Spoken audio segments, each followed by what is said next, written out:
ये ज़माना कहाँ इतना गम शनास है, जब मैं उदास था तो ज़माना था मुतमईन, अब मैं मुतमईन हूँ तो ज़माना उदास है।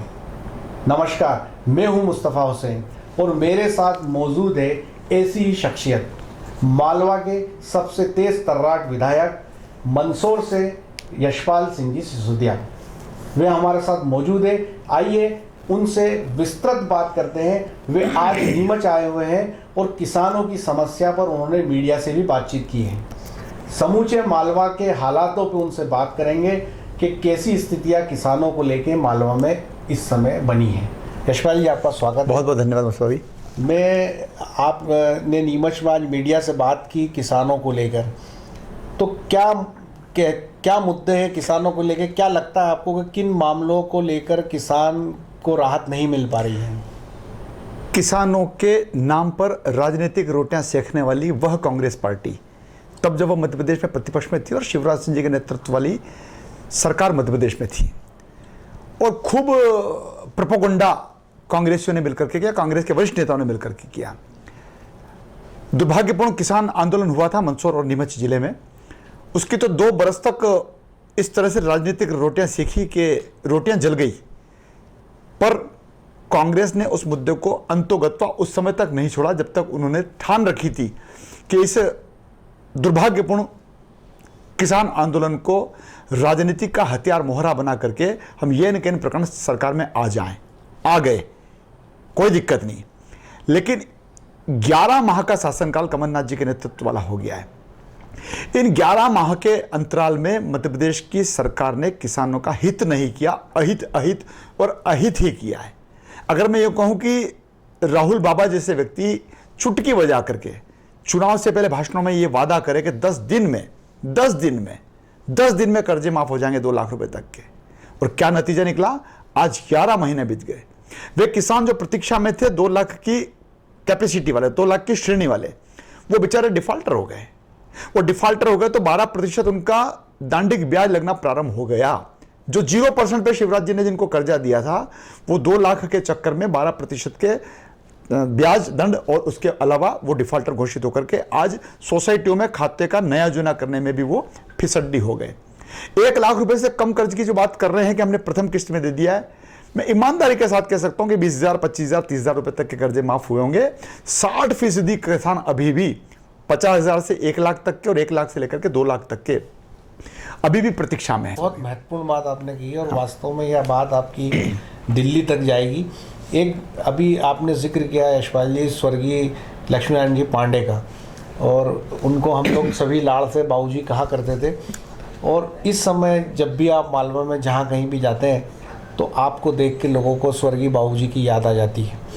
और मैं आपसे एक बात करना चाहूँगा कि बाबूजी इस मालवा में अफीम किसानों के सबसे बड़े पैरोकार माने जाते थे। मैं कई बार उनके साथ खबरें भी की जब वो हज़ारों किसानों को लेकर नारकोटिक्स का दफ्तर घेरते थे। दिल्ली के अंदर कांग्रेस की सरकारें हुआ करती थी।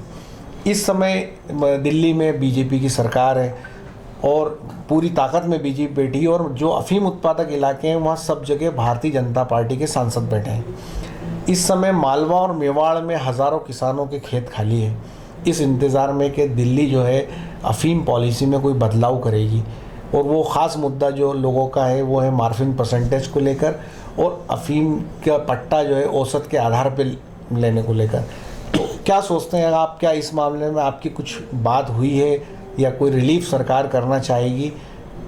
देखिए मुस्तफा भाई, डॉक्टर लक्ष्मण जी पांडे साहब के जो कार्य करने का जो एक स्टाइल थी, उनका जो एक शुमार था उनके नेचर में। करण भाई भी मेरे पास बैठे हैं, करण भाई हुए, मैं हुए, हम सब तो उनके बिल्कुल आज भी उनको नमन करते हैं, उनको प्रणाम करते हैं और उनका स्मरण करते हैं। जसवंत सिंह जी को लाने के लिए या यशवंत सिन्हा को लाने के लिए, या एक राज्य मंत्री थे, वित्त राज्य मंत्री, में नाम भूल रहा हूँ उनका, जिन्होंने कभी अफीम देखा ही नहीं। और जिन नेताओं के मैं नाम बताया मैंने आपको, वो अफीम के बारे में, लेकिन किसानों के खेतों तक ले जाने का काम सेंट्रल के वित्त मंत्री जी को या राज्य मंत्री जी को लाने का किसी ने किया था तो डॉक्टर लक्ष्मण जी पांडे ने किया था। नीमच में भी अगर कोई कार्यक्रम है किसानों के बीच में अफीम की बात रखने के लिए तो उनकी स्टाइल हुआ करती थी। जो वित्त राज्य मंत्री थे अफीम के बारे में जानते नहीं थे, तो नामली, मुझे ध्यान है, मैं नामली में गया था, नामली में खेत में लेकर के चले गए, मुझे याद है, और रोक दिया, बोले सर ये देखिए ऐसे अफीम होता है। तो डॉक्टर पांडे साहब वो शख्सियत है कि मनमोहन सिंह जी वित्त मंत्री के रूप में जब अफीम की बात करने जाते थे तो डॉक्टर साहब को रिगार्ड इतना सम्मान देते थे कि गेट तक भारत सरकार का वित्त मंत्री डॉक्टर पांडे साहब को छोड़ने आते थे। ये परिदृश्य हमने देखे अपनी आंखों से। वो उनकी जो लड़ाई होती थी वो एक टेक्निकल रूप से होती थी और उनकी बात को इतना महत्व दिया जाता था क्योंकि सीनियर मोस्ट है वो।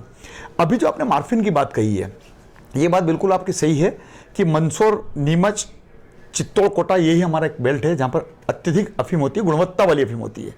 हमारे लाइसेंसी पट्टेदार भी ज़्यादा ही है नीमच और मंदसौर में, विशेष करके मध्य प्रदेश के इन दोनों तीनों जिलों में, और राजस्थान का आपका कोटा और चित्तौड़गढ़ और निम्बाड़ा ये मान लें। किसान कभी ये नहीं मानता है कि जानता है कि उसकी मार्फिन क्या है।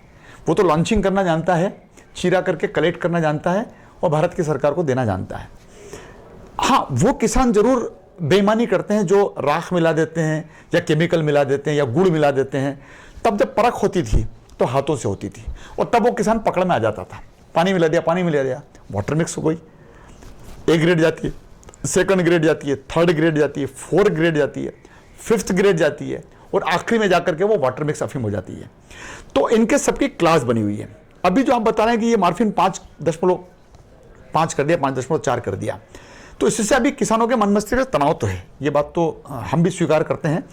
लेकिन भारत सरकार का जो वित्त मंत्रालय, जो नार्कोटिक्स विंग है, उसको इस बात को विशेष रूप से ध्यान देना चाहिए कि किसान अफीम पैदा करता है, मार्फिन पैदा नहीं करता है। और उस मार्फिन में अगर वो मिलावट करता है तो आपके पास तकनीकी अमला है, आपके पास वो मशीन है जिसमें आप 4-4, 6-6, 10-10 घंटे तक उन अफीम के सैंपल को तपाते हैं और तपाने के बाद उसका रिजल्ट निकलता है, इसकी गाढ़ता गिरती है। अब गाढ़ता थी, खास बात ये है कि जो स्वर्गीय बाबूजी जिन मुद्दों को राइज किया करते थे अफीम किसानों को के बीच में, और जिन मुद्दों को लेके वो केंद्र की कांग्रेस सरकार पे हमले किया करते थे, आज जब बीजेपी की सरकार है तो क्या ये भारतीय जनता पार्टी के ऊपर इसका दायित्व नहीं बनता है? जैसे स्वर्गीय बाबूजी अफीम के पट्टों को लेके और इस ओपियम अल्कलाइड प्लांट के एक्सपांशन को लेके वो बात करते थे ताकि रोज़गार भी मिलेगा, अफीम की यहाँ पे जो बाई प्रोडक्ट भी आसानी से बन जाएंगे। तो आज बीजेपी सेकंड टर्म में है। दूसरी बात यह कि 2 अक्टूबर को ओपियम पॉलिसी का अनाउंसमेंट हुआ था, आज 2 दिसंबर है। 60 दिन बाद भी कोई भी जिम्मेदार अधिकारी पार्टी के व्यक्ति ने पब्लिक में आकर किसानों को संतोषप्रद जवाब नहीं दिया है कि आखिर में बदलाव होगा या नहीं। इन 2 बातों पर आप क्या कहेंगे? एक तो मुस्तफा भाई बिल्कुल ठीक बात की आपने कि गाजियाबाद के बाद कोई बड़ी इंडस्ट्री अगर कोई है तो हम नीमच की अल्कोलाइट फैक्ट्री, जहाँ मैं आपसे बात कर रहा हूँ, और इस अल्कोलाइट फैक्ट्री को जीवंत रखने का काम यदि किसी ने किया था तो डॉक्टर पांडे साहब ने किया था। मर गई थी तो जिस प्रकार से आपका cement CCI cement corporation of India का जो नया वहाँ का जो सीमेंट उद्योग मर गया, समाप्त हो गया, बर्बाद हो गया, वो स्थिति कमोबेश आपके यहाँ पे नीमच में बनने वाली थी। लेकिन डॉक्टर पांडे साहब ने जैसे थे इसको जीवंत रखा क्योंकि सारा का सारा शिफ्ट हो रहा था। गाजियाबाद ज़्यादा अपना वो अपनी साख बनाए बैठा था। लेकिन यह बात भी मेरी जानकारी में आया है कि मौजूदा सांसद श्री सुधीर गुप्ता जी ने अभी बीच में कुछ प्रयास किए होंगे, वो भी आखिर दूसरे टेन्योर के सांसद हो गए हैं। तो मुझे ये जहाँ तक मेरी जानकारी कि इसकी उत्पादन क्षमता आपकी बड़ी है और 3 पाली इसकी स्टार्ट हो गई है। जहाँ 1 या 2 पाली हुआ करती थी तो पूरे टाइम उसको प्रोसेस में लिया जाएगा और ये उसके भी प्रोडक्शन में, उसके भी उद्योग में या उसके भी यूनिट में कहीं ना कहीं इजाफा हुआ है। जहाँ तक आपने मार्फिन की बात करी, अब मैं तो सुनता हूँ, मैं अभी तक तो दिल्ली गया नहीं, मेरी अभी फाइनेंस मिनिस्टर या वित्त राज्य मंत्री जी से या सांसदों के साथ हमारा डेलीगेशन गया नहीं है। लेकिन मैं यदाकदा देखता रहता हूँ कि CP जोशी जी, माननीय सांसद जी, जहाँ जहाँ अफीम उत्पादक दुष्यंत सिंह जी, ये सब मिलकर के वित्त मंत्री जी से, वित्त राज्य मंत्री जी से अफीम के काश्तकारों को लेकर के संघर्ष करते हैं। आपने खुद ने मुद्दा उठाया था, मुझे बहुत अपील भी किया कि जिस व्यक्ति के खिलाफ कोई NDPS का एक्ट का प्रकरण बन गया है, वो पारंगत किसान है, वर्षों से अपने खेतों में अफीम की पैदावार करता था, लेकिन योग संयोग से अगर उसका केस बन गया और वो केस 10-20 साल पुराना था, वो बहाल भी हो गया। आपने बहुत अच्छा कवरेज किया था, मुझे स्टोरी बहुत पसंद भी आई। अब उन तस्करों को भी, या जो सजा से निर्दोष साबित हो गए, उनको भी पट्टे मिलेंगे। तो ये पट्टे देने का काम भी अगर किसी ने किया, मुस्तफा भी, तो भारतीय जनता पार्टी की केंद्र की सरकार ने किया है। अब मुझे पता नहीं कि ये प्रपोजल सांसदों के माध्यम से गया होगा या अधिकारियों ने स्वयं अपने विवेक से निर्णय किया होगा, लेकिन एक निर्णय हुआ है। अपराधी यशपाल जी, आपको नहीं लगता कि किसानों के मुद्दे जितने प्रभावी तौर पर उठने चाहिए थे इस मालवा के बेल्ट के अंदर, जो कि पूरा काश्तकारी इलाका है, किसान बेस्ड इलाका है, चाहे अतिवृष्टि की बात हो, चाहे मुआवजे की बात हो, चाहे समर्थन मूल्य की बात हो, चाहे फिर ये बात हो जो हम अफीम पे बात कर रहे हैं, और आप जिस लाइन को फॉलो करते हैं जिस जगह से आपका उद्गम है, स्वर्गीय लक्ष्मीनारायण पांडे और ऐसे मेरे जो गुरु हैं। खाटी जो नेता थे, जो ज़मीनी नेता थे, आप उनके साथ गाँव में गए हो, खेतों पे गए खूब हो, गए। और हमारे साथ करण सिंह जी परमाल साहब बैठे, वो खुद भी बाबूजी के साथ घूमे। तो क्या उस तरह की जो स्पिरिट है, आपको नहीं लगता कि वो स्पिरिट कहीं दिखाई नहीं दे रही है नेताओं में, जो जूझने की स्पिरिट है? आज 60 दिन बाद भी किसान को कोई जवाब नहीं मिला है कि आखिर किसान क्या करे। वो मीडिया दफ्तरों पे फ़ोन लगा के पूछता है कि खेत खाली है। नहीं, निश्चित रूप से आपका सुझाव बहुत महत्वपूर्ण है, और संदर्भ में मैं निश्चित सब सांसद जी से भी मैं बात करूंगा, क्योंकि आज भी जो प्रेस कॉन्फ्रेंस लेने में आया था तो अफीम और मॉर्फिन को लेकर के बड़ा विषय खड़ा हुआ था, गाढ़ता को लेकर के। और मुझे लगता है कि भारत की सरकार अहित नहीं करेगी, क्योंकि मध्य प्रदेश के जो भारतीय जनता पार्टी के अफीम उत्पादक जिलों के क्षेत्रों के जो जनप्रतिनिधि हैं, वो सब अफीम के किसानों के हिमायती रहे हैं, और उन्होंने हमेशा अफीम के खेतों की लड़ाई, किसानों के खेतों की लड़ाई लड़ी है। तो मैं निश्चित रूप से संबंध में, और मैं तो चाहूँगा कि सांसद जी, चित्तौड़ वाले जिले वाले संसदीय क्षेत्र के हमारे सांसद, ये सब अगर विधायकों को भी ले जाना चाहें तो हम तैयार खड़े हैं। उनके साथ जाकर के सेंट्रल मिनिस्टर से बात करेंगे, उनसे कहेंगे कि भाई किसानों के ऊपर जो तलवार लटक रही है, इस तलवार को 2 महीने हो गए या 1.5 महीना हो गया, उसने दाने फूंक दिए हैं। 4 महीने बाद अफीम, 3 महीने बाद अफीम की फसल फूल पे आ जाएगी, चीरे पे आ जाएगी, अफीम घर में आ जाएगा। तो जहाँ तक मॉर्फिन का विषय है, उसको लेकर के जो कन्फ्यूज़न हो रहा है, और इस कन्फ्यूज़न में किसानों का अहित नहीं होना चाहिए। हमारा सीधा आपने बहुत बड़ी बात बोली, और दिल्ली कूच की जो बात बोली आपने कि यदि सांसद चाहे तो सारे बिल्कुल सारे एक साथ एक मंच पर, अगर सारे विधायक और सारे बीजेपी के सांसद मिल के अगर वित्त मंत्री के यहाँ पहुँचते हैं तो निश्चित तौर पे मांग मानी जा सकती है। और कुछ इस तरह की लड़ाई की अब दरकार है, क्योंकि किसान जो है वो वास्तव में मालवा का नहीं वास्तव में अफीम की बात सिर्फ इसलिए नहीं की जा सकती कि अफीम 2 चीज़ देती है। एक तो किसानों को आर्थिक संबल देने वाली अफीम की सब्जी बिकती, बाजार में पैसा मिलता है। अफीम नारकोटिक्स विभाग को देता है, पैसा मिलता है, लेवी समर्थन मूल्य। डोडा चूरा देता है, पैसा मिलता है। एक फसल पोस्ता दाना, खसखस, अभी जिसके आप टर्की की बात कर रहे थे, आज 1 लाख रुपए का अगर क्विंटल का भाव हुआ है तो मुस्तफा भाई कुछ तो तय हुआ होगा। उसी के कारण से, आयात और निर्यात के कारण से मध्य प्रदेश के अफीम उत्पादक किसानों के क्षेत्रों के किसानों को पोस्ता दाने में अच्छा सम्मानजनक भाव पोस्ता दाना में मिलने लगा।